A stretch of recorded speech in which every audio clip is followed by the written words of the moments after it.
Welcome to all of you, both online and offline. First of all, congratulations to the organizing committee there in Prague, because it's quite ambitious to do such a hybrid version. And I think you kicked it off well. So congratulations on that. We have the honor to close this Eurodoc 2021 conference. And in this final session, we will be focusing on the mental health and work-life balance. And I honestly hope that for the organizing committee that your mental health is still okay. And otherwise, some drinks tonight will definitely help that. My name is Mathias. I'll be the host for today. For myself, just a few quick words. I have a research background in health psychology. From the start of my PhD, I was actually heavily involved in PhD community building, both at the institutional level and national level. This led me also into involvement in Eurodoc in several roles, policy officer, secretary, and then now co-coordinator of the mental health working group. And currently, professionally, I'm working as a project leader for training and career development of academics at the Université Libre de Bruxelles. Before kicking off, perhaps a few practical points. Eva, maybe you can also show the slide on that. It's not visible for us. To start off, we have all speakers already in video as well. For the speakers, during the presentations, we can just turn our video off, except for, of course, one that is presenting. For the audience in general, be aware that the conference is recorded and is also streamed online and will be available afterwards. We ask you to mute your microphones and turn your cameras off. If you want to participate, and I highly welcome this, so if you want to ask questions, please use the Q&A section in Zoom. For questions to the speakers, and besides asking questions there you can also choose to like certain questions that have been asked. You can use this because this allows us to prioritize basically the questions that are visible there. After each presentation, we'll take a brief moment to answer one or two questions, and then at the very end, hopefully we'll have some time for a few more questions. Alternatively, you can also raise your hand, especially in the last part, or for people who are in Prague, of course, in the room, raise your hand, and then we can give the people online panelist rights, and the people in the room, they will get the microphone, I hope. Just for today, to kick it off, we'll be talking about mental health. And when we talk about mental health, we actually also talk about academic culture. And improving mental health of researchers implies that we also want to change the culture in academia. And this is quite difficult sometimes. It's a slow process. And it's a change that requires action at multiple levels. In today's session, we aim to translate some of the empirical findings, some of the research, into concrete actions that can help us to bring that cultural change. In fact, it's thinking about creating and recreating our academic environments for the better. Right before each presentation, I'll introduce the speaker. So I'll start with Inge. Inge van der Weijde, the first speaker. Inge conducts both qualitative and quantitative research on the work experiences and evaluation of early career researchers. And there she has a specific attention for the mental health of researchers. Her research allows us to better understand the career development of researchers within and outside of academia. Inge herself completed a PhD in 2007 in the Netherlands at Vrije Universiteit Amsterdam. Then she worked as a postdoc at the Rathenau Institute, where she did research into academic management and leadership of group leaders. Then she joined the Center for Science and Technology Studies at Leiden University in 2012. And in 2017, she won a special recognition award from the World Cultural Council. And then lastly, since 2020, Inge is president of the Center of Expertise for the Dutch PhD training. Inge, I'll give the floor to you now. Thank you. I'm going to share my screen. And the other speakers can also turn off the camera for now. If you can give me the right to share my screen. That's a question for Eva. Or otherwise, if you have a green button on the, voila. Yeah. Can you see my slides? Yeah, it works. Correct. Thank you. Just a moment.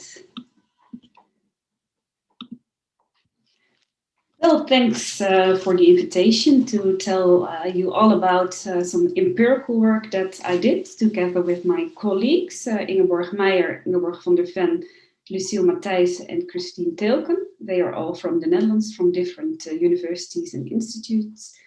And today I'm going to present 2 empirical studies that we did about mental health and work-life balance of PhD candidates. So that's how we also call it Insights from the Netherlands. First, I will explain some of the findings that from a study that we did at Leiden University. And that was already a couple of years ago. We started in 2016 and finished the study in 2017. The second empirical study, it's a study of the PhD well-being in the Netherlands, and we did it in collaboration with the Promovendi network in the Netherlands. That was last year. And I will finish my presentation by giving you some of the insights of the development that happened after that 2 studies, or during, and the conduction of that 2 studies from 2016 until today. Let me start with the first study at Leiden University. We set up the study ourselves to know more, wanted to know more about mental health of the PhD candidates that are affiliated with Leiden University. And we also wanted to better understand how the perceptions of academic work conditions may relate to the mental health of PhD candidates. And it's quite important to mention that we designed the study by the researchers ourselves, so from the people at Higher Education. So there was no involvement of the board of directors. So we started it under our own initiative. We had a mixed design in this study. First, we had an online survey among the PhD candidates, and in the end, 283 PhD candidates responded to the survey. And then we held some semi-structured interviews with PhD candidates themselves, and we selected 12 PhD candidates. And finally, based on the online survey and the interviews, we posted some recommendations for both the PhD candidates themselves, but also for the university. Let me start with the online survey. Of course, there were multiple topics involved in this survey. For instance, we asked questions about the contract of the PhD, the different tasks. We asked about their perception of autonomy that they have in their projects, their experiences with supervision from the professors and co-professors. And we asked questions on career development and if they think about their future career in or outside academia. A second part of questions was about workload, work-life balance. And we also wanted to know about mental health, of course, and therefore we used the general health questionnaire. It's a 12-item questionnaire, which means that you ask each individual to say something about the improvement or degrees of mental health issues. And we designed a survey in close collaboration with Econ in Belgium, because at that time they just finished their survey of junior researchers. And as I told you, we had 283 respondents. Let's start with the mental health symptoms. So here you see 4 examples. This is exactly the top 4 of mental health symptoms that was responded by the PhD candidates. So you can see that almost half of our PhD candidates at Leiden University feel under constant strain, so they experienced a lot of stress. 1 out of 3 had feelings of unhappiness and depression. Also, the same percentage of people have sleeping problems. And also 1 out of 3 responded that they are not able to concentrate on their PhD work. So these percentages are quite high. And of course, there are also 8 other items included in the mental health questionnaire. But for this presentation, I will only show the 4 top symptoms. In a regression analysis, we of course wanted to know more about the risk factors. And as you can see that it's not so much about work pressure in general, but it's more about problems, how to deal with that kind of work pressure that will become a risk factor to get mental health problems. And especially because of the interviews gave us more information about the dealing with work pressure and the problems that arise has to do with the association with all kind of tasks that the PhD candidates have to do beside their research job that take up a lot of time, and that's not offset in other ways. So it's not rewarded. Another risk factor is the career perspectives in academia, the ones that have really negative views on career perspectives, so the future career in academia are more in risk of mental health problems. And also the people that answer that they are thinking at the time that we conducted a survey to quit their PhD study, they are more at risk. And when we had the interviews, we found more information that it has also something to do with the lack of transparency about PhD requirements. So that people don't really know what they have to do to finish their PhD. Of course, you can write articles, but how many articles, in which journal, or is it also possible to write something else than only just academic papers? That was not transparent at all. And from the general health questionnaire, I explained that there are 12 items. And when you have a positive score on 4 or more items, then you are in risk of mental health problems. And we see in our population that 38% were having real mental health problems, which means that they have at least 4 out of 12 issues. Going to the next slide on risk factors, that has to do with supervision. The ones that are not satisfied with their supervisors or with their supervision they received for the team of supervisors are at risk. And especially people that explain to us that they don't receive enough social support from the supervisors. They are in risk. And for instance, you can see that on the left, right, you can see a quote from respondent 8 that explains that everything went wrong in the first 2 years of her PhD. And at that time, she didn't have the feeling that she didn't receive enough social support from the supervisor. Also, age was a risk factor. And with age, we mean people with young age, so young people. So in the youngest cohort of researchers, there were more mental health issues compared to older PhD candidates. And also international PhD candidates had more mental health issues compared to the people with a Dutch nationality.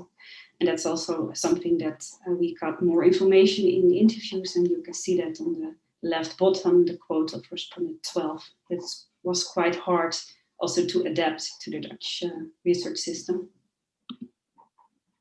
Of course, there were also factors that were not associated with mental health. And in our study of Leiden University, it was the gender of the PhD candidates, the type of PhD candidates. In the Netherlands, you have more than one type. You can have a contract, an employment contract at your university, or you can be a self-funded PhD candidate, or you can get a scholarship, but that doesn't matter for the association with mental health.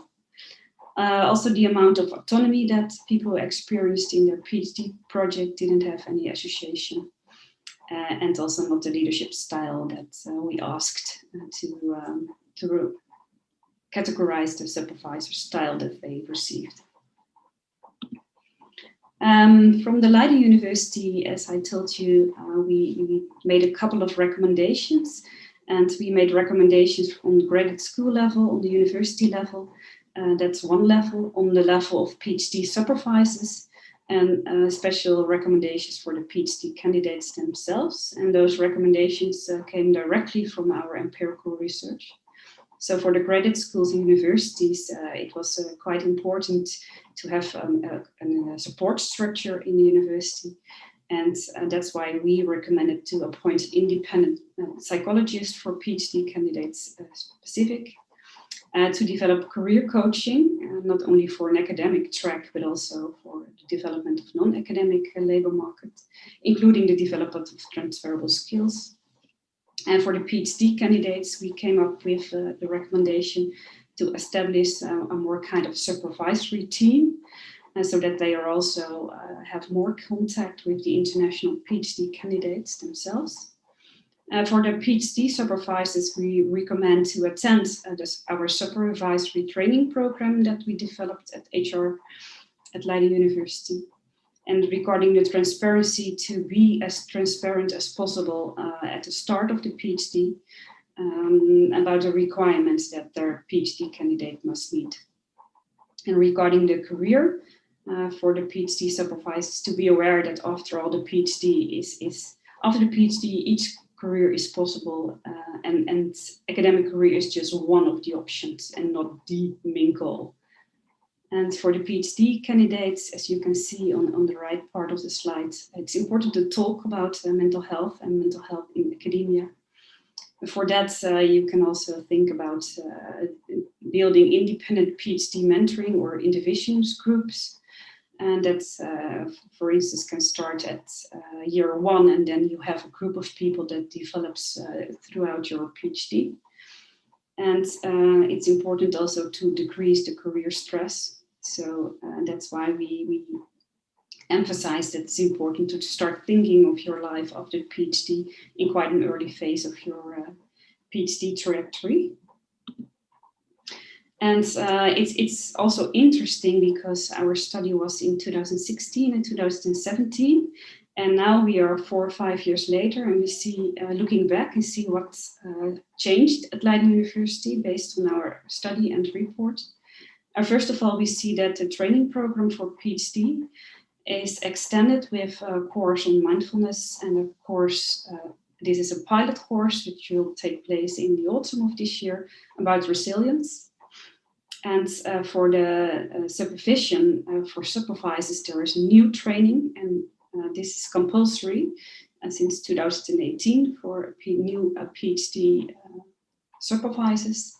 And in the summer, we will start with thematic webinars for more experienced supervisors, so then they can have more kind of interaction or intervention with other supervisors to talk about a specific chosen topic.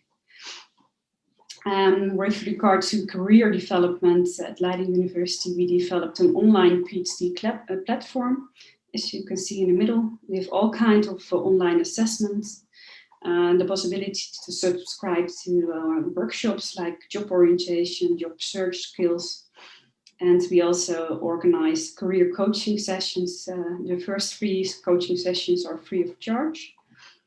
And finally, the graduate school, they professionalized themselves a couple of years ago. That started with the professionalization. For instance, now we are organizing yearly career days. We have PhD's newsletters, all kind of brochures about mental health and mental fitness, and also with specific links to support of PhD candidates. And at each department, it's recommended to appoint a PhD coordinator who will also monitor the process of each PhD trajectory. And then very shortly, I will say something about the PhD well-being study that we did last year in the Netherlands. First of all, it's interesting because we started in Leiden with a survey that was developed by more senior researchers like myself. And this time there was a collaboration with, it was the initiative from the PhD candidate network in the Netherlands themselves to organize and create a survey to measure the PhD well-being in the Netherlands as in general. And the survey was aimed at all universities, all university medical centers and research institutes in the Netherlands. And there, again, we wanted to know the determinants of PhD well-being in the Netherlands. And we created questions about individual characteristics, employment contract characteristics, and trajectory characteristics. If you are interested to learn more about the results, then the link of the report is on this slide. But very shortly, the online survey. Again, in this survey, we used the mental health questionnaire, so the GHQ-12. We also included another scale that was the Burnout scale from Utrecht University. And for the individual characteristics, we used gender, age, and nationality. For the contract characteristics, we used the type of the PhD candidate, the phase that the PhD candidate is in, and the amount of working hours. For the trajectory characteristics, we asked questions about supervision, about harassment, and about the freedom that people experience in their PhD project. We received more than 2,000 respondents and included in the analysis almost 1,500. And I just wanted to present the main results. If you remember from the previous study, the percentage of PhD candidates that run into mental health problems, that was in Leiden 38%. In this national study, it was 47%, so that's quite higher compared to our study. And the burnout risk is almost 39%, which is also really high.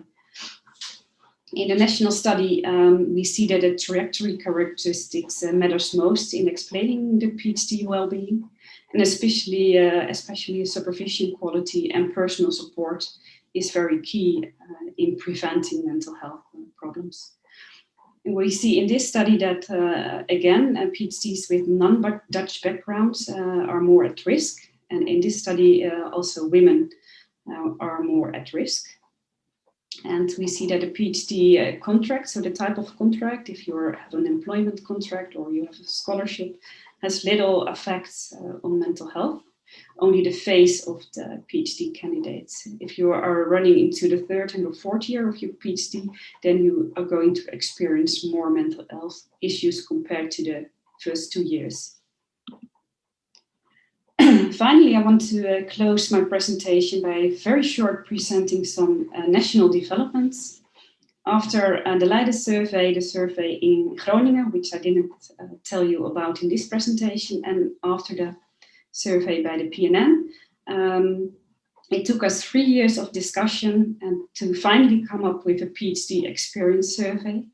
And this is a survey that will be sent out to all PhD candidates in 9 out of the 14 Dutch universities.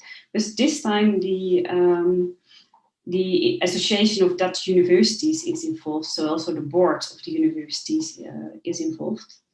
It's a pilot. The survey is now open from June to August, and we have a common set of questions, which is quite interesting because in each universities, and there is a common set of questions that will be answered by the PhD candidates.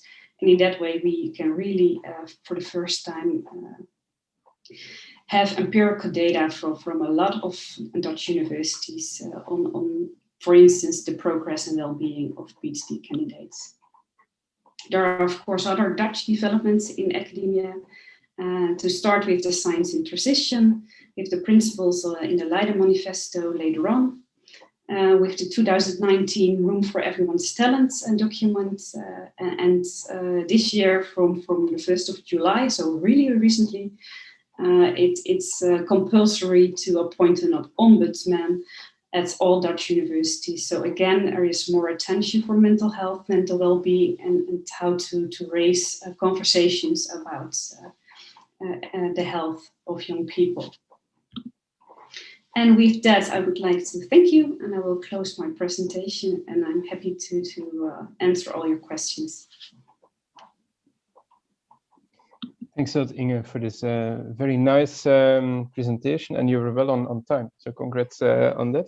We received one question. However, the organizing committee suggested that we would take questions after the presentations because this seems to work better. So Anja, we received your question well, and we'll come back to it as the first question in the question and answer part, if that's okay. Then the next, I'll get also some information on the screen. The second speaker, Iryna Hubeladze, you can put your video on. I'll try to give a brief introduction of Irina because she's involved in many things, like our other presenters as well. Irina is a senior researcher at the Institute for Social and Political Psychology of the National Academy of Education Science of Ukraine. Her main research interests are in economic, political, and social psychology, namely psychology of ownership, poverty, migration, and peace building. And in this scope, she realized also some projects on peace building and security policy. What brings Irina here is her involvement in various roles within Eurodoc and at the national level. In Eurodoc, Irina is driven by her interest in higher education, open science, and she acts as Bologna follow-up group officer and Plan S officer. In addition, she is an active member of our mental health working group and doctoral training working group. And since 2020, she represents her national association in Ukraine. Can you put your microphone off for a while, Irina? Just a few final words, because at the national level, she's also heading the Young Scientists Council of the National Academy of Education Science of Ukraine, and she's president of the Association of Political Psychologists of Ukraine. And what brings her today here is her recent study, a study that she coordinated and realized, or a national survey, to state it better, on psychological well-being and mental health support among Ukrainian early career researchers. So we're eager to learn more on that. Irina, the floor is yours. Thank you very much, Mathias, for presentation. Hello, everyone, and it's honor for me to represent National Association and generally participate in this conference. So really, today I would like to represent the results of the survey which was conducted in 2020 among Ukrainian early career researchers, and the main aim of this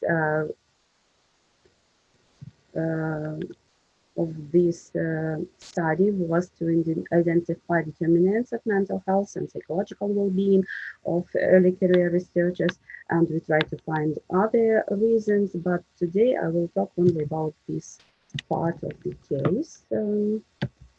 I tried to change the slide. I'm not sure what I can do. Mathias, can you help me? I can't change. So yeah, this one. For understanding psychological well-being, we use the theory of Carl Reed, and he explained that psychological well-being consists of the 6 parts. Firstly, it's ability to manage your self-life, it's self-acceptance, ability to follow your own values and beliefs, personal growth, life purpose, and positive relations with others, with your colleagues, with your family, and so on. And increasing of psychological well-being reduces social tensions, prevents stress and behavioral disorders, and increases the overall quality of life. As a result, it becomes possible through developed social networks of relationships, through social integration with others, firstly with your colleagues, with your scientific community, also through opportunities to receive resources for self-realization and implementation of personal significant activities, and through the construction of the clear strategy and line of the behavior. So as for our survey, firstly, I would like to say that this survey represented by Inge is very interesting, very close to the study and to the results in Ukraine. It's really interesting to compare these results into different countries. So, but what about our results? So we answered 653 respondents, among them 67.5% of women and 32.5% of men. So you can see the ages. As according to Ukrainian law, young researcher is people who did his thesis or has a level of PhD, but not higher than 35 years old, and if you have a doctoral level, Doctor of Sciences, it may be to up to 40 years. So you see that mostly the people up to 35 years old. So 67.6% of the respondents without scientific degree, and only 32.4% they were respondents with defense thesis or with a scientific degree. So we fixed that more than 80%, 89% of respondents have to combine their scientific activity with other one. For example, mostly combine this one with teaching, 52%, yep, with public activity, 15 and 8 business, not too much, but it exists, 5 and 7%, and with administrative activity or management of the institution or university, it's more than 15%.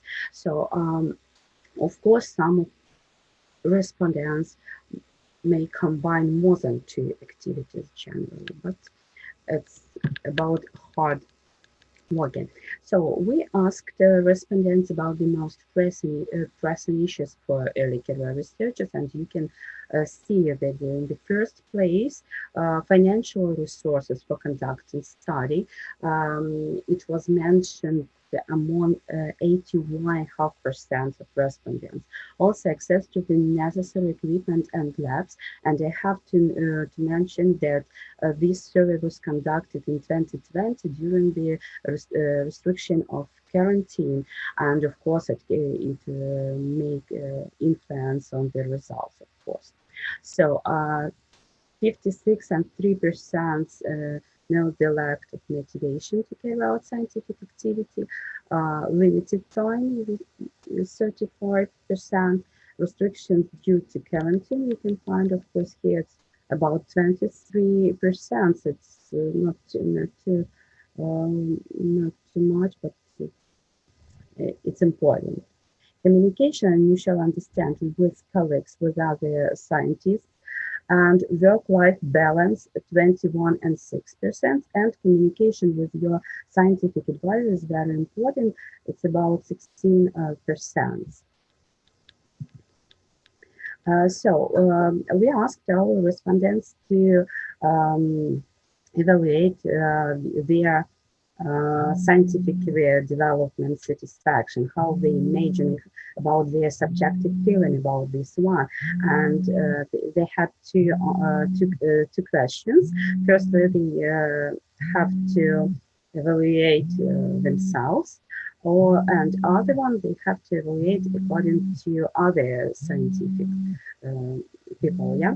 And you can see that when we evaluate ourselves, we are more positive, yeah, we are more satisfied in this evaluation, yeah. So also in our investigation, we used such phenomena like psychological ownership. This theory was developed by peers and used for generally for studying psychological ownership in organization, but we use it for the scientific sphere. So, and as peers said, it makes three components, yeah, very important components and very important dimensions of the psychological ownership. Firstly, it's controlling. When you have some control and you can manage your life or your work, or you are involved in decision making and so on. Next one is intimate knowledge. If you know more about your company, about your work, job, institution, about your scientific community, for example, then more you feel this psychological ownership. And the third one is self-investment, or if you invest your time, your resources, your knowledge, so you have high level of psychological ownership too. So we studied this one. I will not show the results exactly points in this one, but generally we found that the more involved early careers researchers involved in the activity with the Young Scientists Council, or in their institution, in decision making of their institution, they have higher level of self-efficacy, responsibility, self-esteem, general satisfaction of their scientific life, their identity, and of course their autonomy.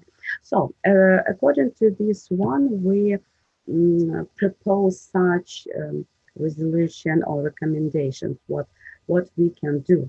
Of course, we support and agree with the proposition Inge did, but we would like to add this one. Firstly, it's involving and active involving early career researchers in different activities, not only scientific ones. For example, in institutional level, we can, as usual, we do such methodological seminars, or also open air, it's like seminars that where we can make some workshops about time management, about prevention of emotional burnout, or probably using digital technologies for conducting survey, for presentation, early career researchers in informational space, and so on. So it should be useful.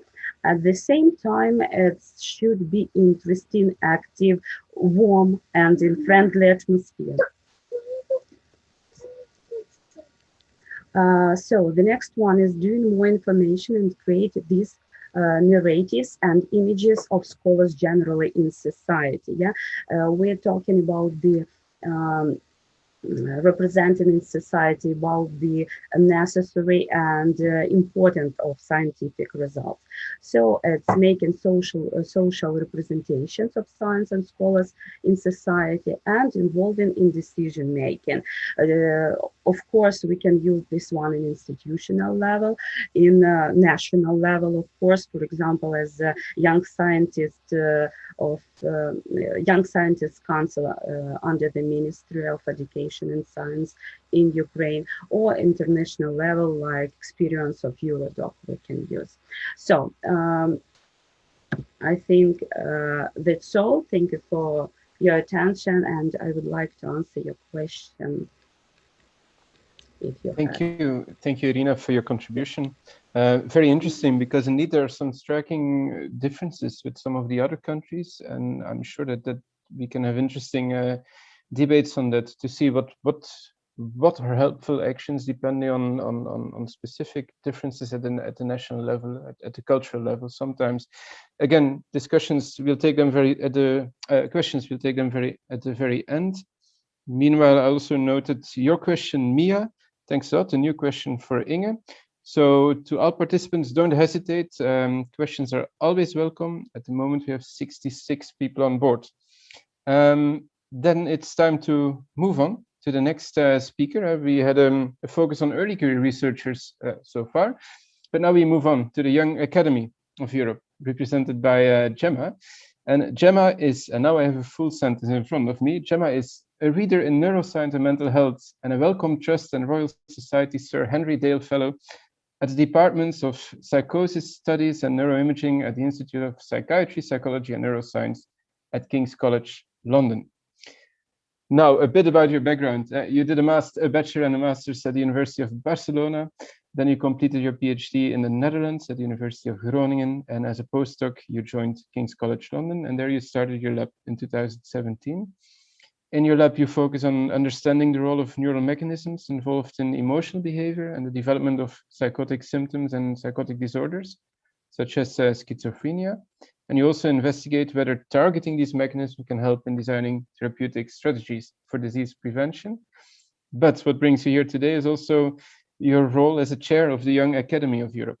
And the Young Academy is a pan-European network of top young scientists and scholars with outspoken views about science, science policy, and policy for science, with a mission to provide input to the scientific exchange and the science policy. And the members are typically experts and leaders in their respective fields who seek to provide this younger perspective about the future of science and academia. And personally, I believe that this younger generation of scientists clearly wishes to see things differently, and therefore is an important driver, and at times even embodiment of this cultural change that we want to achieve. So Gemma, we look forward to hear your perspective, and the floor is yours. Thank you very much, Mathias, for this wonderful introduction. It is a pleasure to speak in this session today, so thank you very much to the organizers for inviting me to speak. So today I will focus on the topic of mental health and work-life balance after the transition to independence. And here you have some of the contact details for the Young Academy and for myself. So what's the Young Academy? Just to kind of explain what contribution we can make to this session today. We are a pan-European initiative, as Mathias said, of young researchers for networking, scientific exchange, and science policy. YE fellows demonstrate leadership, so most commonly they are young principal investigators, and their research is recognized national and international levels and have an interest in science policy. We currently have 168 fellows and 100 alumni. And just briefly about what we do. So we work in science policy, for example, participating in European scientific advice. We do policy for science. So we work closely with organizations such as Initiative for Science in Europe and researcher evaluation and careers. We also foster networking, science communication with online symposiums or webinars. We also have a science outreach task force. We also foster interdisciplinary exchange among our members, and we also have a transdisciplinary research task force. And we also have a focus on equality, diversity, and inclusion. We have an unconscious bias declaration. We have a grant focused on gender imbalance in academia. And we also have an ADI task force. So the relevance to this session, why should we talk about, after the transition to independence here? Young principal investigators, we refer to early or mid-career researchers that are supervising PhD students, and they are also under some big pressures. So some of the things that they do is they manage or oversee all the research projects in the group and the lab. They need to expand networks, create new collaborations, disseminate the work, build and continue to grow this, their own research group, teach, publish and attract more funding. And what I've heard, to be an all-round academic, while many are still on fixed-term contracts, which are attached to this, for example, the grant that allowed them to transition to a PI stage. They also have uncertainty about future, but then at this stage is not just the uncertainty about the own person's future, but also of those members that are in the research group. And many people in the category of young PI, because of the demographic, tend to have caring responsibilities at home. So to continue on the relevance to this session, we observed that there's relatively good support. This is, of course, varied across regions of Europe, but there's relatively good support in applying for funding that allows this transition to independence, but often is insufficient after the transition is made. And taking on PhD students is a responsibility. Taking on PhD students is a commitment to mentor and support this person, to train them to get to the next stage. It's not a ticking box, and they are not research assistants to analyze some data for you. So we know that an important driver of poor mental health of PhD students is still bullying, harassment, and neglect by their supervisors. However, we've seen that the new generations of young PIs have been looking for a change, for a betterment of research careers, for an inclusive, collaborative leadership, and to mentor the people in their groups to really prepare them for life post-PhD and postdoc, if that's a word. So there's leadership training, career development training. I'm sure this also varies across Europe.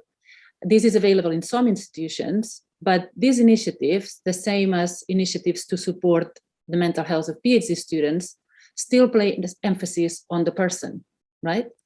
And the emphasis should be placed on the system as well. So this is also relevant to what Inge said about a multi-level perspective. So it's really good to be able to send people to a mindfulness course and provide this sort of support, but also structurally and institutionally, is there a clear and transparent pathway for how people can go into a permanent position? Things like that need to change. What support is given to people with caring responsibilities? How are they evaluated? compared to people who are not in those situations. So researchers' mental health really has become a topic of increasing attention by funders and institutions. In 2020, at the beginning, though, pre-pandemic, the Wellcome Trust released the results of a survey on what researchers think about the culture they work in. And, you know, the main result is that researchers are passionate and proud about the work that they do. So it's not, you know, people are excited about it. The people are happy to transition to independence when they do, but they have, the majority of them have concerns about this job security. Poor research culture is leading to unhealthy competition, bullying, harassment, and mental health issues. Sorry. There's a disconnect between researchers' perception of their management skills, which, you know, about 80% said that they feel confident with their management skills, but their abilities in practice. So quite less than half had received actual training on how to manage a research group, not just how to supervise a PhD student. And what the report also showed is that the system still favors quantity over quality, and creativity is not so much valued. Of course, there's other initiatives recently, and several panelists are involved in this, so they are better positioned to talk about it, but there's the Researcher Mental Health Observatory. And there's also, in terms of work-life balance, this recent report from the Council of the European Union, in which it doesn't talk about mental health, but it does say quite a bit about work-life balance and proposes some solutions onto how to improve this for researchers in Europe.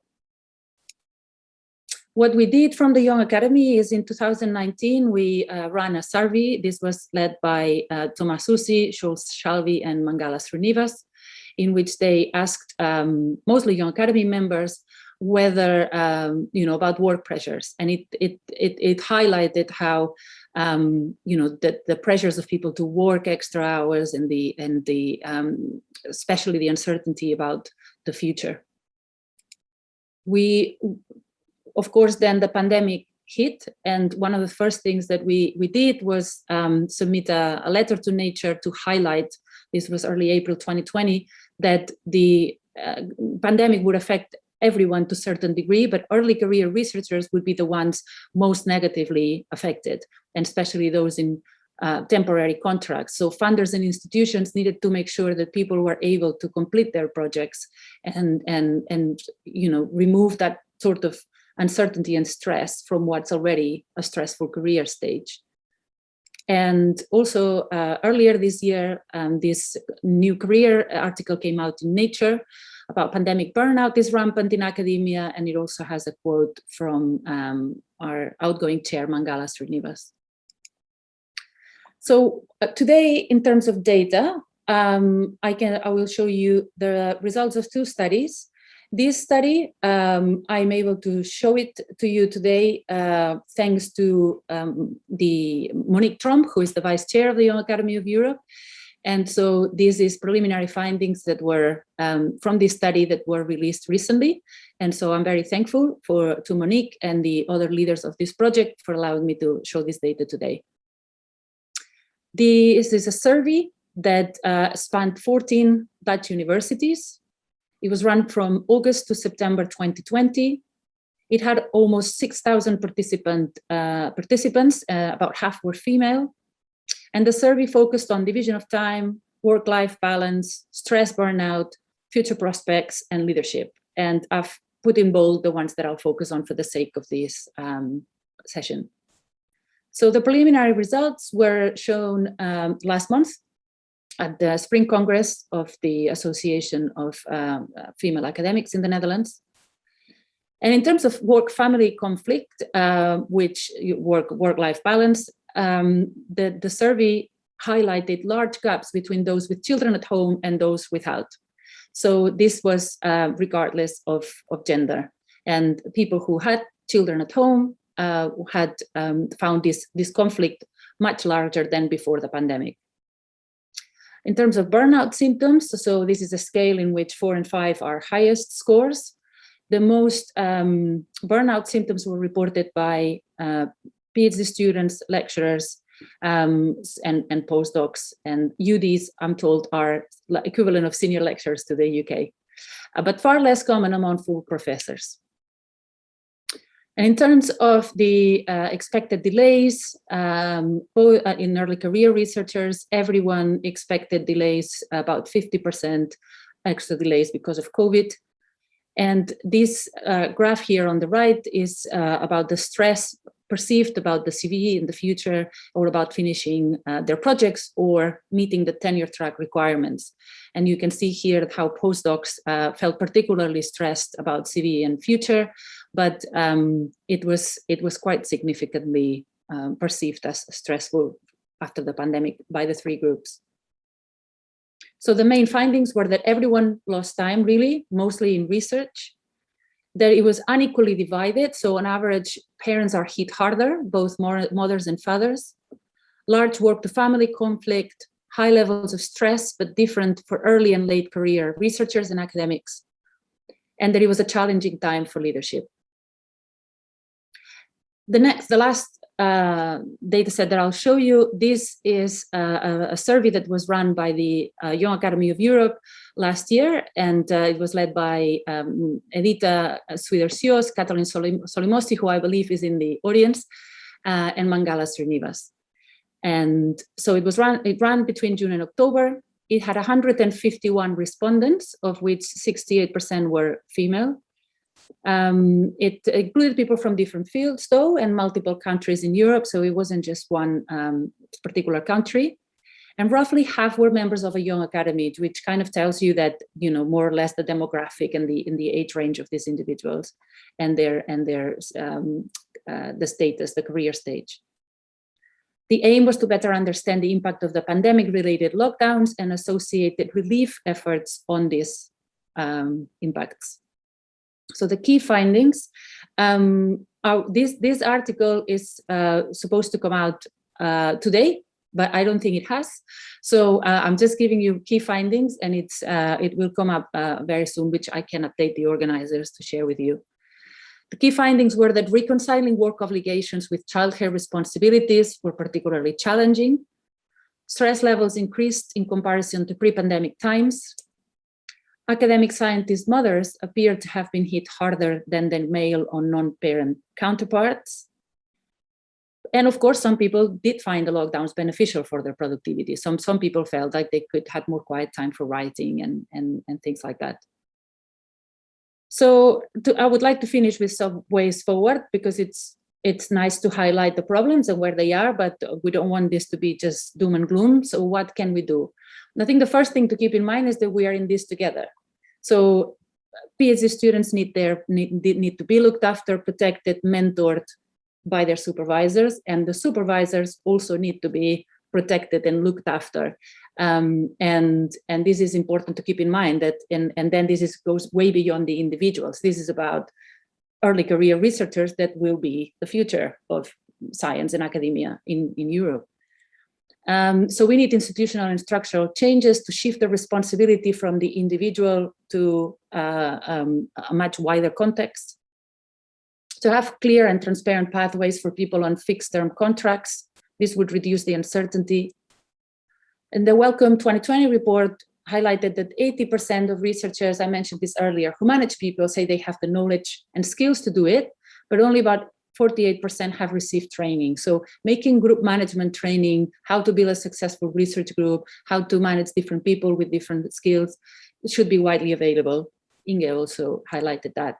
And then for the impact of COVID, so the blanket extensions that some funders have given really have limited impact, because people in different fields, the labs are shut down, the impact might be worse than people who don't need to go physically to a place to do their research.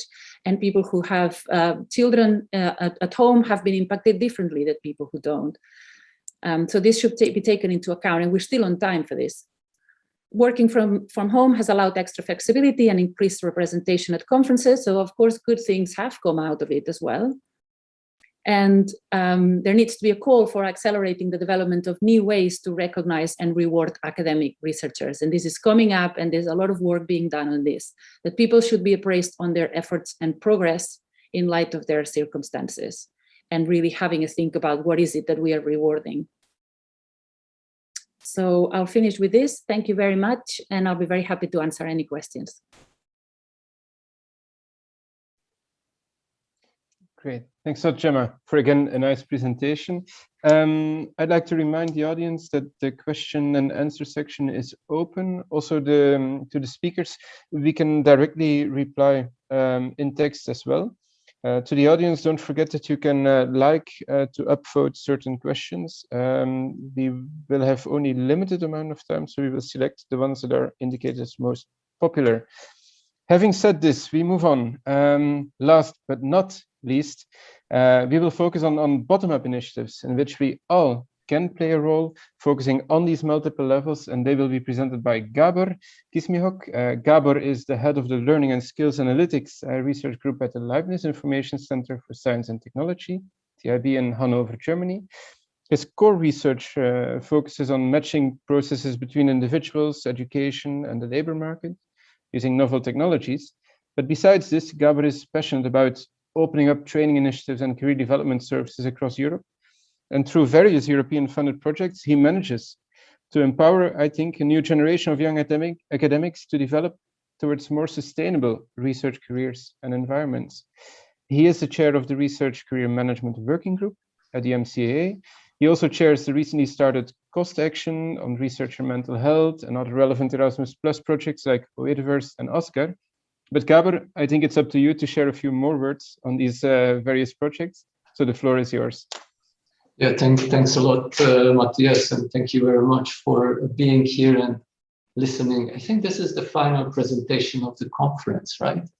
So actually all eyes are on this exciting final talk.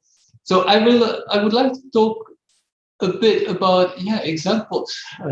What can we do as researchers? What can we do as early career researchers? I myself, I'm a PI, so maybe I'm on the dark side of the moon sometimes when it comes to supervision, but I tend to believe that according to Gemma, I'm on the sort of new wave. I'm with the new wave of supervisors who would like to see change in the research environment. So indeed, today I would like to talk a bit about bottom-up initiatives, because I think Inge mentioned previously, and probably some other speakers mentioned, that we need to change the culture. We need to change the research culture we are in. And I can't agree more, but looking at the research culture from the bottom, from the individual researcher perspective, this looks like a mission impossible, but still we have to do something, right? We have to do something to make our environment more habitable and more, how to say, nice and have an influence on the working conditions. But what can we do? What are the tools what young researchers, supervisors, institutions can use in order to do something locally, to improve the situation locally? This is what I would like to talk about today a bit. I flooded the chat. I apologize with this. I flooded the chat with potential projects, initiatives, what I will showcase in the upcoming 10-15 minutes. I'm not going to discuss those in great details, but in case anytime you need more information or you want to get involved in these initiatives, just let me know. So the first point, what a researcher, an early career researcher, whoever who feels struggles should do, in my opinion, is start talking about those problems. And I know it's very easy to say that, just talk about it. And the reality is far more difficult. But I think this is a step what we cannot neglect. So this is a must. And how you start it, it's basically up to you. So you can start talking to your family. You can start talking to your friends who are not part of your research environment. You can start talking to fellow doctoral researchers. You can, in an ideal way, and as a supervisor, for instance, this is what I'm talking, and this is what I'm saying to my doctoral candidates, that please indicate problems as early as possible, because then I can be on your side. I can help you. I can try to think together how to solve or find a solution for the problem you have or what bothers you. But if there are no dialogue, it's very hard to react. It's very hard to read your mind and do something. And if you start these dialogues also with your peers, then slowly things can emerge very nicely. Slowly you can generate an agenda, which could be your agenda. It could be the agenda of your group. And this is how, for instance, the Declaration on Sustainable Research Careers was born. So back at the days, back in 2019, with a very small group at MCAA, we put together a symposium on career paths of researchers, named a few issues which were important among these mental well-being.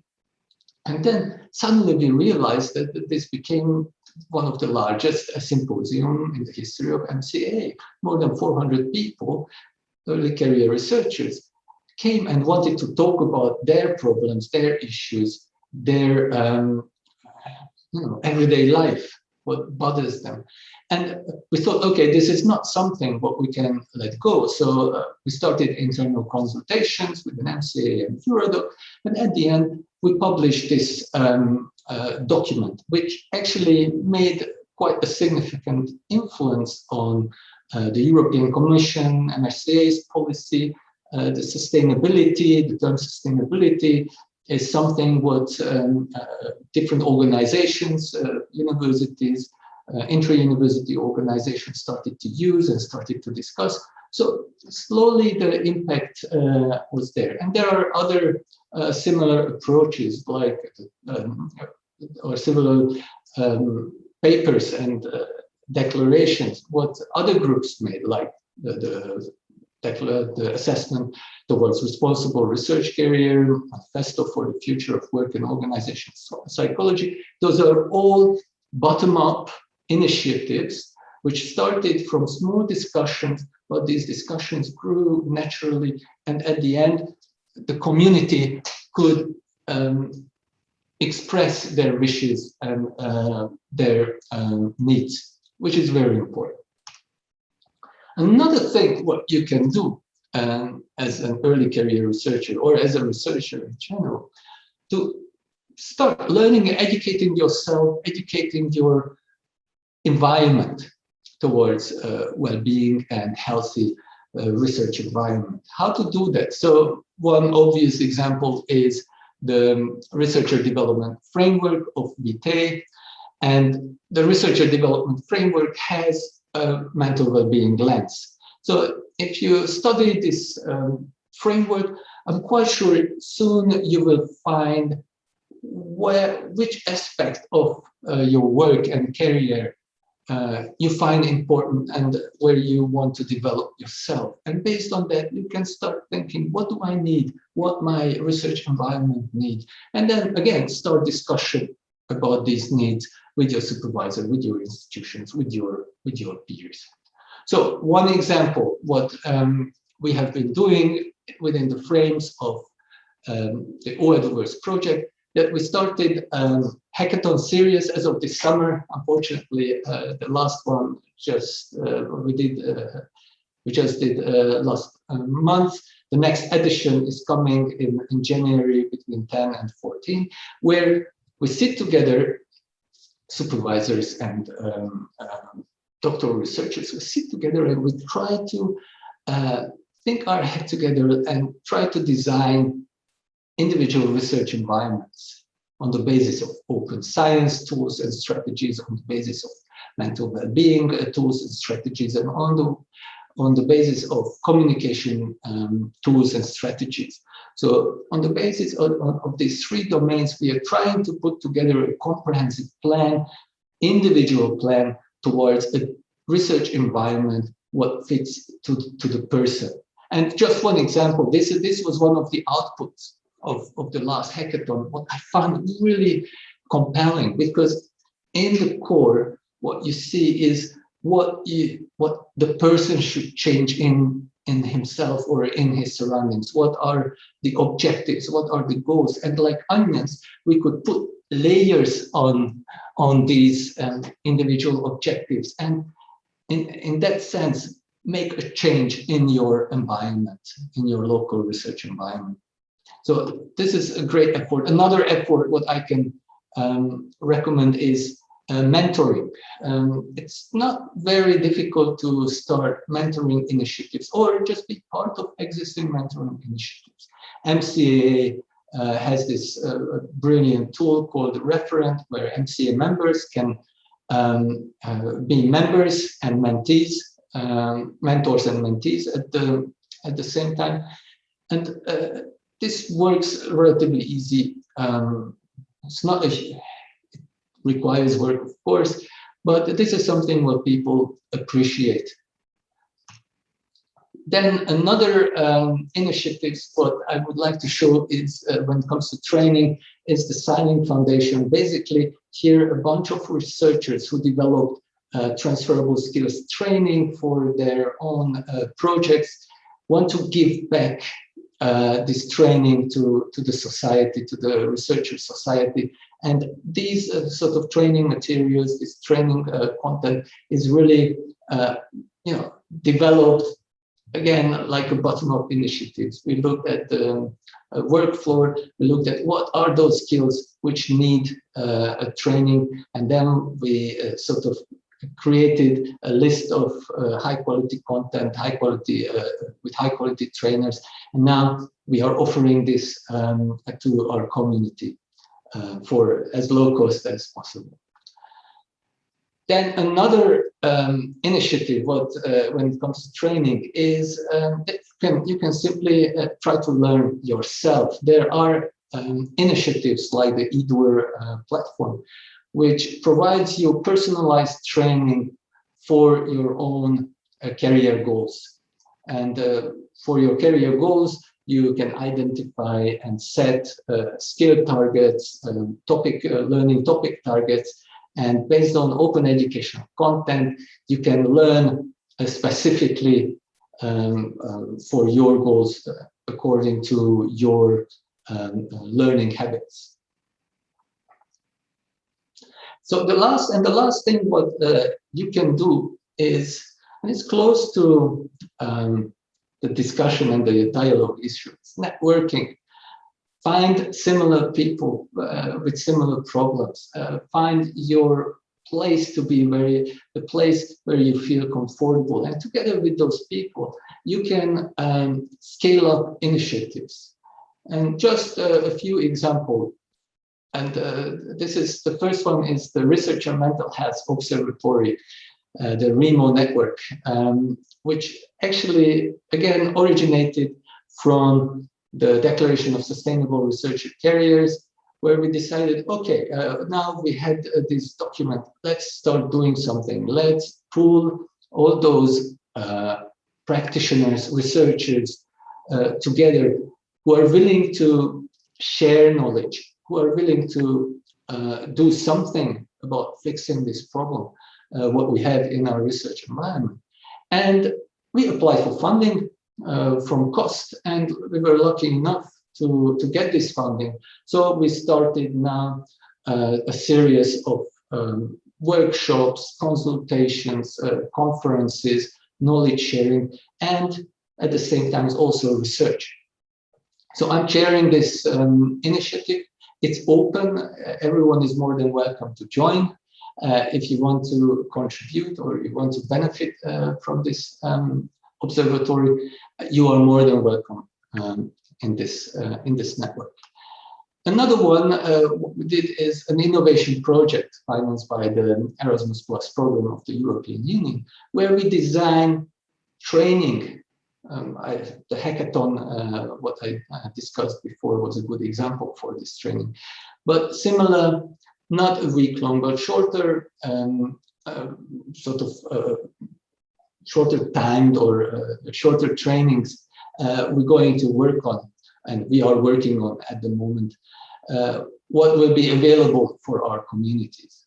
And last but not least, another project we started is how can we use technology, how can we use AI to personalize training, to provide online personal mentoring. And this is, again, an exciting research project and a service at the same time in the area of mental health and career development. So all in all, I think these were my 2 cents. That it's possible, it's clearly possible to make a change. The bottom line is that we have to be open for dialogues, and we have to share our worries and also our knowledge and what we have about our environment in order to actually change our environment locally and then the whole on a whole research system level. So thank you very much. If you have any questions, I'm more than happy to answer those. Thank you. Thanks a lot, Gábor. And indeed, everyone is welcome to join these networking activities, of course.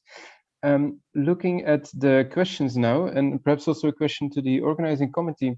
Do you have any questions in Prague at the venue? Or shall we start with the questions online? And indeed, all speakers can put the video back on. Not now, Mathias? Yeah, do we have any questions there, or are we? Not for now, maybe later. Okay. Maybe later. Then we start with the first question. The most popular one was the question related to responsibility. If something goes wrong during the academic journey and therapy may be needed afterwards, who takes actually the responsibility? Who will bear financial burden? Questions like that. Is it the responsibility of the candidate, or what are our thoughts? Who would like to go first? Irina. Yeah, I read this question. So as for me, it's very discussive question.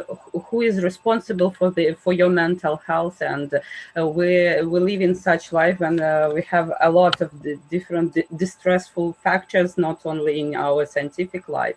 And as for me, we are, as a community of early career researchers, Eurodoc or National Association, we can make some proposals and can make some analysis of the situation. As for Ukrainian case, we only try very carefully to talk about these issues, that some early career researchers can have some problems with their mental health. They have some problems with the difficult journey, okay, in their PhD thesis defense, and yeah, they have a lot of stressful situation due to the reforms. They are too active involved just now in Ukraine, but we do it very careful because a lot of supervisor and older, if I can say so, can't understand what's the problem. It's normal situation. You have to prepare papers and thesis, and you have to do it.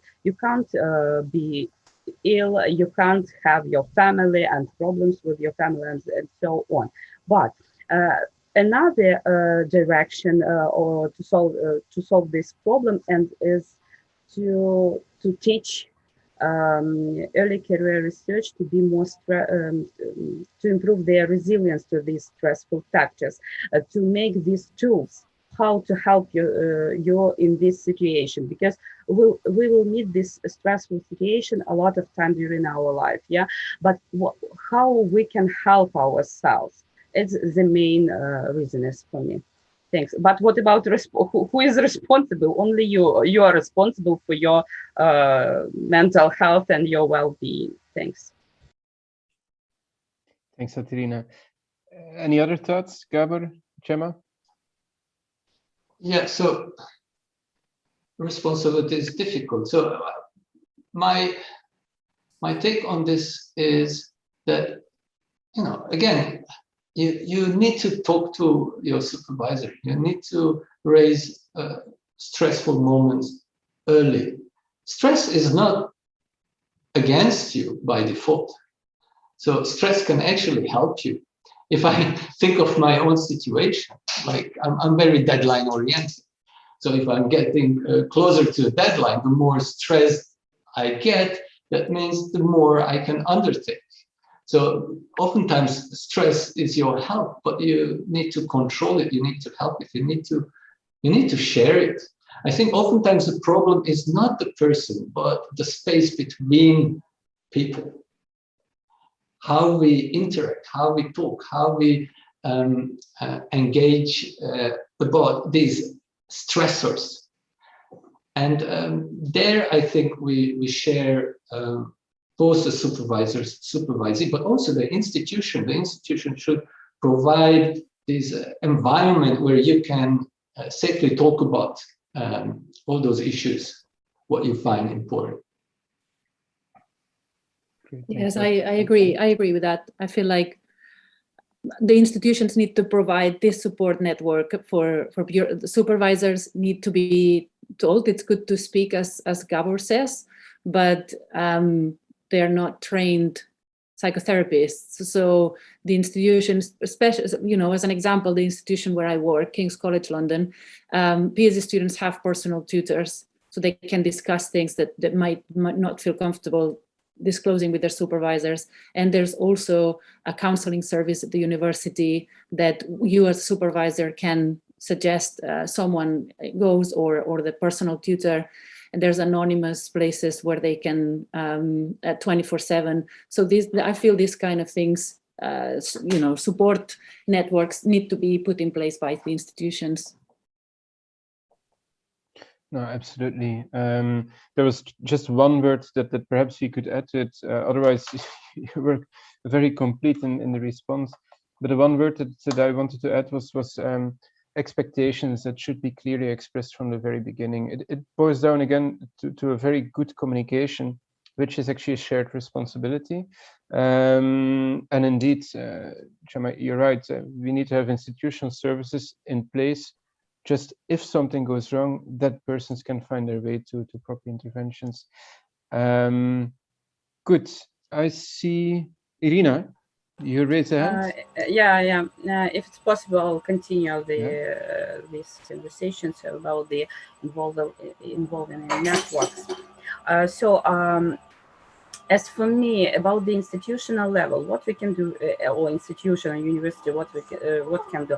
I don't know in your situation, but we have only, as usual, we have only one psychologist at the university among thousands of students and some hundreds of PhD students. So of course, it can't be too useful support generally.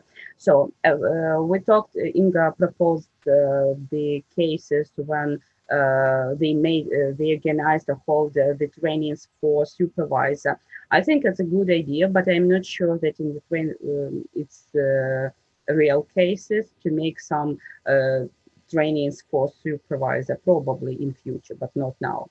But the making the young scientists councils at the universities and the national level and some things, that becomes really useful and important tool to help early career researchers, because they united in the peer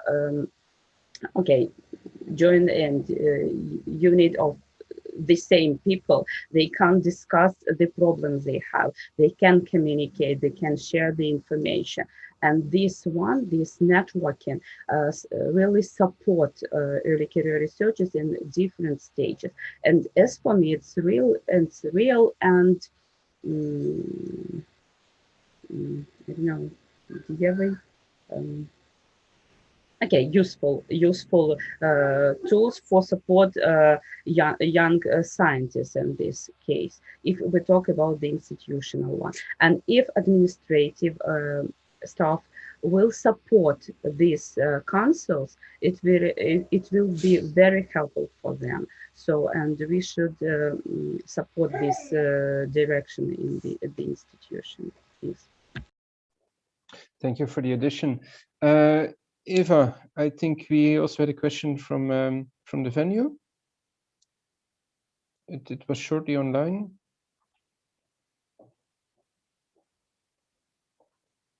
Could someone? Otherwise, we move to the second question. Nothing. You're online. Okay, no. We move to the second question, which was Mia's question.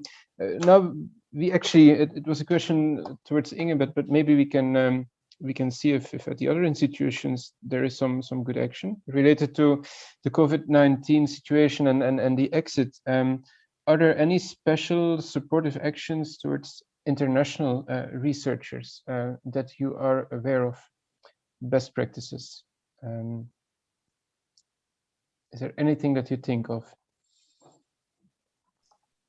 For COVID related? COVID related, but also more in general, because Inge showed us that for non-native PhD candidates, they are by default at an increased risk for mental health problems. And so, yes, COVID added an even more complicated situation. So this is the COVID related question, yes. So unfortunately, on a European level, I don't see any like major efforts which focuses on COVID. I totally agree that it's non-EU citizens who, especially non-EU citizens who came to Europe to do research here, they have a higher risk because they really left their social network behind to come to Europe and to work here. So they are more subject to loneliness and isolation, if you like. But what I have seen, again, small bottom-up initiatives locally, like the hackathon, what we organized last week, there were a number of researchers who were suffering from exactly this. And then after the hackathon, there was a club of 10, 15 people who decided to start a WhatsApp group, who decided to stick together because they found a community. And so this type of initiatives, you can do it small, you can do it locally. There is no limitation to this, but it should come from the researchers. Absolutely. Irina? I absolutely agree with Gábor about this case because firstly, it's not about COVID, it's mostly about the immigration and the issues with adaptation and engagement in a new social environment and communication barrier and knowledge and so on. And as the practice showed no one time, that what's only making networking and small groups for support each other the same in their joint living room and in their classes and so on, it can be helpful. But COVID and some restriction connected with quarantine, so it's only like lakmus paper or indicator to show and probably actualize this feeling and this fear about the migration and so on. Perhaps I could also contribute to this question. Yeah, because two things. First, I again agree with what has been said already, the importance of getting integrated. And we can also think about buddy programs, mentoring services that are there exactly when people arrive to make sure that they find their way easily and they don't lose the time, as also Khalid is describing, in a whole bureaucratic process that comes on top of the normal things, especially for the internationals. And COVID related, there again, I think it's important to unite and to create a voice of a community, and to express what the needs would be and what potential solutions are. One concrete example at our institute, for instance, is that we provided, when possible, of course, some extensions, let's say 3 months for those that were heavily impacted and almost at the end of their project. And then in other projects where we had, let's say, a division between, on the one hand, the salary resources, and on the other hand, money available to continue with the research itself, like machines, infrastructure, whatever. There we gave an extension up to 1 year for people to use the research budget. Of course, that's not translating into a salary, but at least it can help them to continue the project. It can help them to allocate these resources, perhaps to engage some job students, or as a lab, as a research group, people could see, okay, how can we now pull these resources perhaps together and make sure that the projects have an extension. But of course, this is a response that depends on specific fundings. So there's no one size fit all.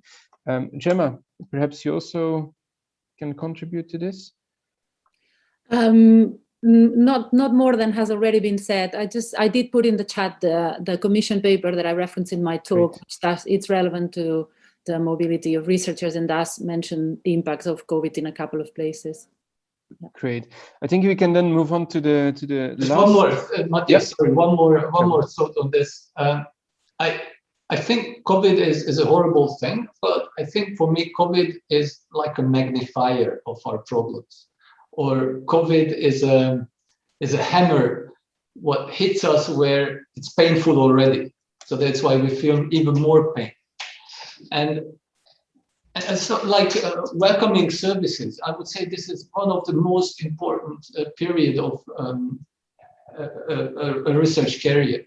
When you feel welcome to a world, where you feel that, oh, the people really care, they give me attention, they help me to to feel home in this environment. That's a rarity itself without COVID. And but with COVID, it got even worse. So I think most of the problems, I would be happy to fix those problems which are there already anyways, without COVID. Thanks a lot for highlighting this. We have 4 minutes left, so let's try to tackle that one more question that we have, which focuses on young researchers with children, and especially some evidence or data that we would have about researchers who sacrificed a wish for children because of precarious situations. So a bit wider, the impact on basically your private life. I remember in the sites of Inge, we also had a few quotes on that, people basically saying that, right, it almost messed up my private life, it costed me a relation, it costed perhaps indeed the wish for children. Do we have any information on that? Not that I know of.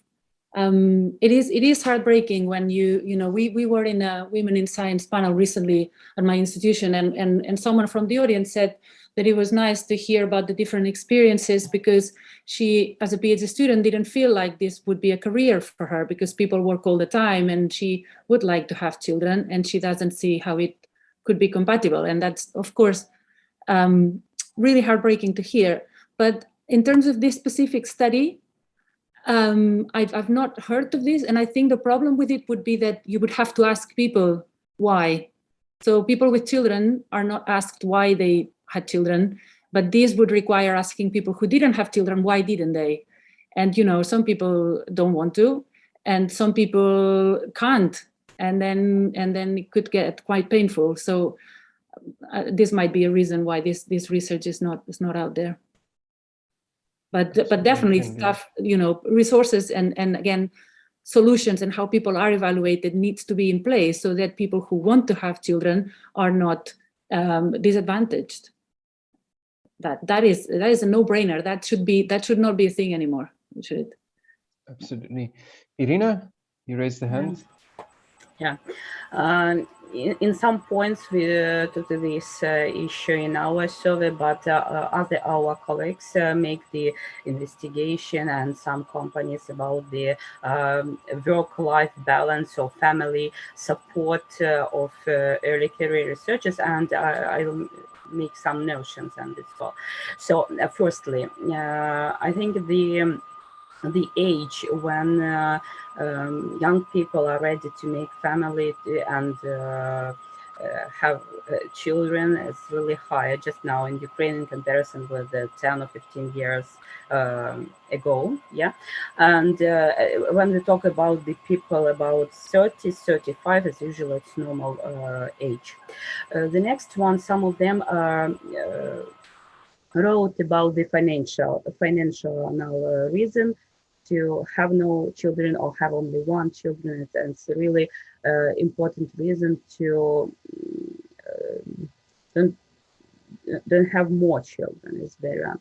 And the second one in our investigation, it marks like a work and life balance when family and researchers who has a family and the children, they mark a lot of problems and difficult situations when you should combine your scientific activity and your family, especially it's for women because they can't go and internship during long time. For example, they have the breakout during the expectation period and maternity. So, and very often it can be very important reason to have no children or have only one child in the family, unfortunately. Gábor, do you have any thoughts on this? I'll give you 20 seconds. I have 2 kids. So I well, know. well, go ahead. No, it's indeed difficult. And I also realized on my own case that it requires a lot of balancing. It's and I don't like the word work-life balance because I think it's at the end life balance, right? So work is part of my life. My family is also part of my life. I love both. Why should I don't know. It's very difficult to say that no, I just want to have one because I don't know. I'm more career oriented. It's really a balancing act. And again, it doesn't work alone. So I go back to my initial message that you need your family, you need your employer, you need your supervisor, you need the peer researchers. You have to discuss like, okay, I'm going to be away now for a year. I will be in the lab for only 4 days, not 5 days a week. What shall we do about it? I really want this. I love to have a kid. Let's solve this problem. And in a positive research environment, this is possible. Okay, and I think institutions should oblige to create this environment where you can raise these issues and discuss these matters, which are very personal. Absolutely, thanks a lot. And to close the session, I would like to close on a positive note. I am an optimist by nature, I think, but especially Gábor and Gemma, hearing you as a PI, you just confirm my optimism. What you see in this new generation is that children become actually part of this story. And I can't agree more with you, Gábor, that it's a question about life balance, not work life, but it's a question about how to integrate everything. On this note, I wish to thank you once more for participating. Unfortunately, we lost Inge on the way. And I would like to also remind the audience that there will be some closing words at the venue. Julia is already Julia and Mariana are ready, so I'll give the floor to them and we close this session down. Thanks once more. Yeah, thanks for having me. Thank you very much. Thank you, Mathias. Thank you. I think I would say without COVID, we wouldn't learn how to do a hybrid conference. So some upside to the COVID pandemic there is. I would like to thank all of you for being here and maybe mention a little something about the student chamber is it okay?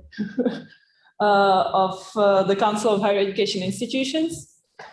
We act as sort of a bridge between the ministry and the students and the PhD researchers.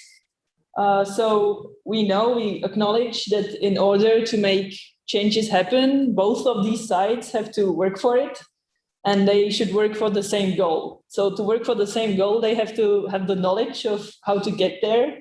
So for this purpose, we create these conferences so we can share the knowledge and understand each other and possibly make some change happen.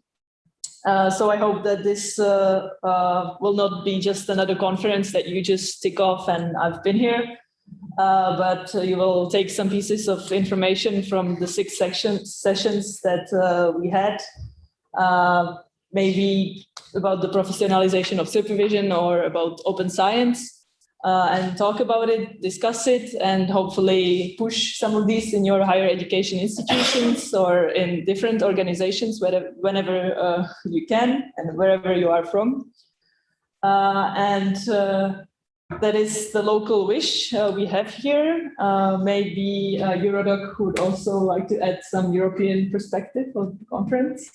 Thanks, Mariana. Thanks a lot for having hosting the Eurodoc Conference 2021. It was great to have this hybrid session, and for us really is representing a hope to be here today, even if the difference in participation is visible, but for us it's like a Christmas, let's say. During these 2 days, we have spoken about topics that are really relevant for improving the doctoral training across Europe, so not only here in Czech Republic. We hope to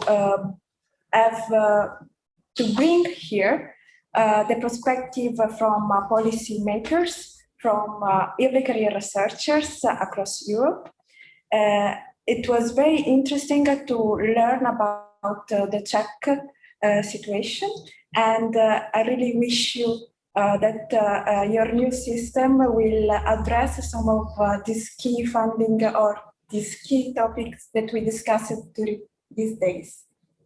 In particular, I would like to thank all the speakers that have joined during these 2 days, in particular Pavel, Melita, Alexander, Mia, Claire, Lucas, Stephanie, Anna, Filomena, Marco, Alexandra, Apostolia, Alexander, Lydia, Robert, Michael, Irina, Joseph, Caterina, Mathias, Inge, Irina, Gemma, and Gábor.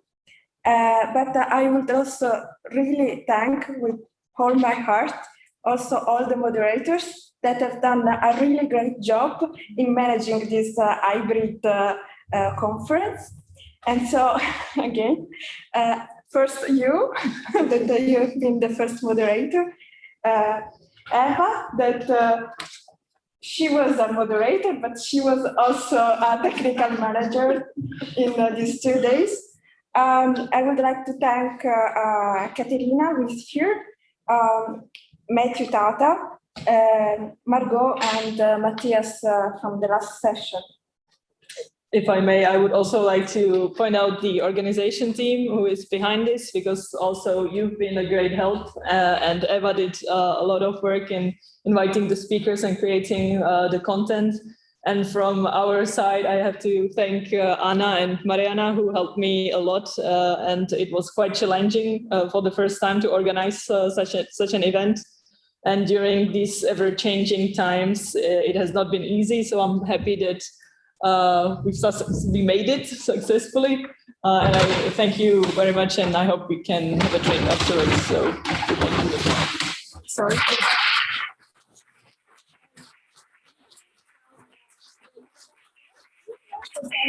For having us, and we have also something else for Annie, Mariana, and of course also for Eva.